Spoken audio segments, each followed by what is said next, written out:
আমার হাতে যে পিজ্জাটি দেখতে পাচ্ছেন এটা কিন্তু খাওয়া যাবে না, কারণ এটা অমনি ফ্লাশ দিয়ে তৈরি করা।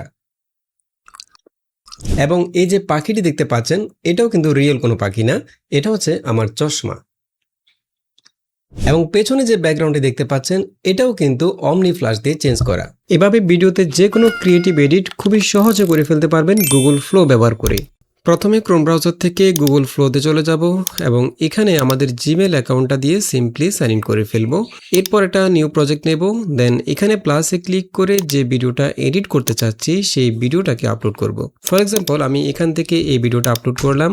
আপলোড হওয়ার পর প্রথমে ভিডিওটাকে সিলেক্ট করতে হবে, দেন এখানে একটা টাইমলাইন চলে আসবে এবং এখানে আমরা কি এডিট করতে চাচ্ছি সেই বিষয়ে একটা সিম্পল প্রম্পট লিখে দেব। যেমন আমি চাচ্ছি একটা কিউট বিড়াল এবং একটি ছোট্ট মেয়ে ভিডিওর মধ্যে অ্যাড করব।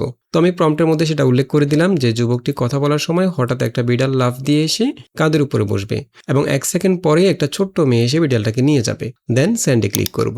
এই দেখুন আমাদের ভিডিওটা দেখুন, দেখতে একদম রিয়েলিস্টিক মনে হচ্ছে। সবকিছু ঠিক আগের মতোই আছে, জাস্ট আমরা যে অবজেক্টগুলো যুক্ত করতে চাচ্ছিলাম সেগুলো পারফেক্টভাবে অ্যাড করা হলো।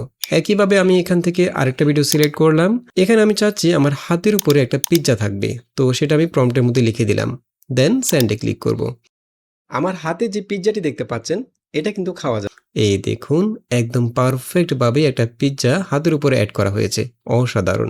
একইভাবে আমি এই ভিডিওটাকে সিলেক্ট করে এখানে এটার ব্যাকগ্রাউন্ড চেঞ্জ করতে চাচ্ছি, সেজন্য এখানে প্লাসে ক্লিক করে যে ব্যাকগ্রাউন্ডটা অ্যাড করতে চাচ্ছি সেই ইমেজটা আপলোড করব এবং এখানে আমি জাস্ট প্রম্পটের মধ্যে আমার দেয়া ব্যাকগ্রাউন্ডে ভিডিওতে অ্যাড করতে বললাম এবং মাইক্রোফোন টেবিল সবকিছু যেন অপরিবর্তিত থাকে সেটা উল্লেখ করে দিলাম, দেন সেন্ডে ক্লিক করব।